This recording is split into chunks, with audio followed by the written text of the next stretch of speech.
The other day I had to make a pickup at an industrial apiary wholesaler, a honey dealer. The lot was burdened with 55-gallon drums of honey, some filled and others empty. I'd never seen anything quite like it before.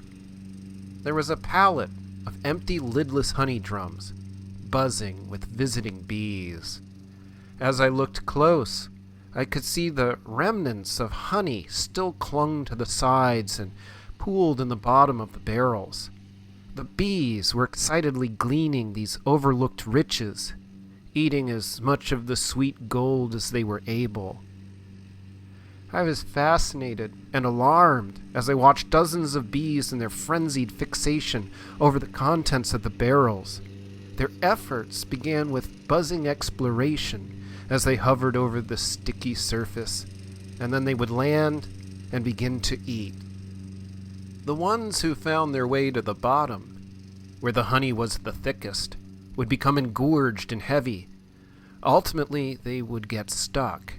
Covered with the deep syrup of rich spoils, they would become trapped.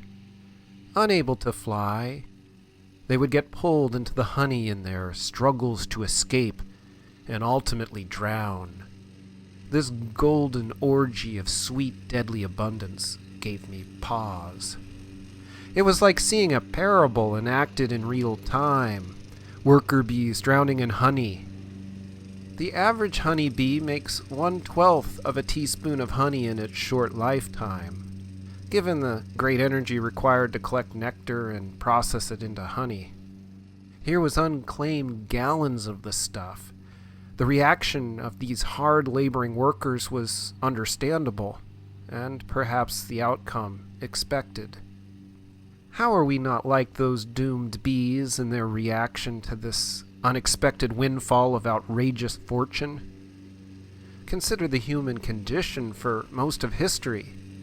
Prosperity of any form was hard earned through sweat, suffering, and gritty determination.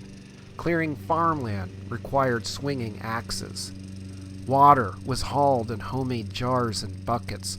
Firewood gathered and split by hand. Roads were built stone by stone with aching backs. Everything required hard physical labor. Food was propagated from hand-tilled soil, and one prayed for rain and a good harvest. It was feast or famine. It was all very hard. I think of all of this now, by stark contrast from the ease and comfort of my Naugahyde recliner. Basking in blissful air conditioning, with phone in hand, I can order almost anything in this world I could want or desire, to the vast limits of my consumer credit. It's that easy.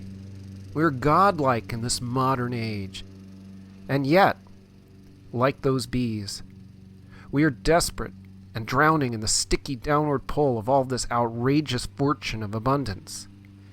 Daily, our porches are stacked with newly delivered boxes of needful things, and our curbs are brimming to impassability on garbage collection night by the discard of the same. Obesity is our epidemic. Levels of depression and anxiety and the companion substance abuses are rampant in our modern times. We have smothered ourselves, having lost our way out, trapped by our attachments. What to do? It surrounds and overwhelms us.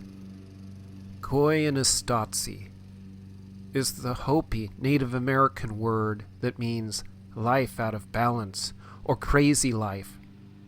Is that not what we and those poor honeybees are living? It's affluenza, a uniquely first world problem, like gout.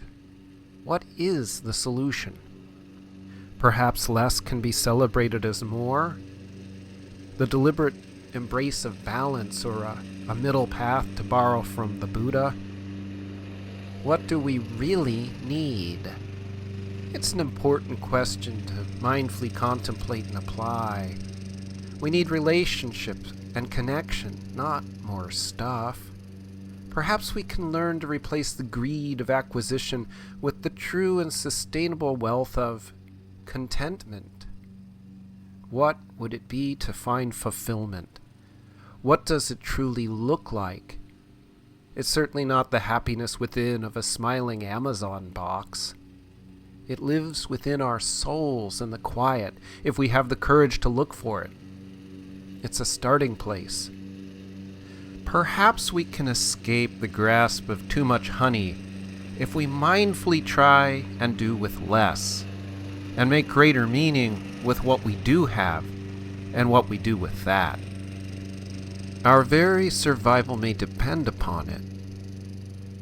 It's an important consideration. All that glitters is not gold.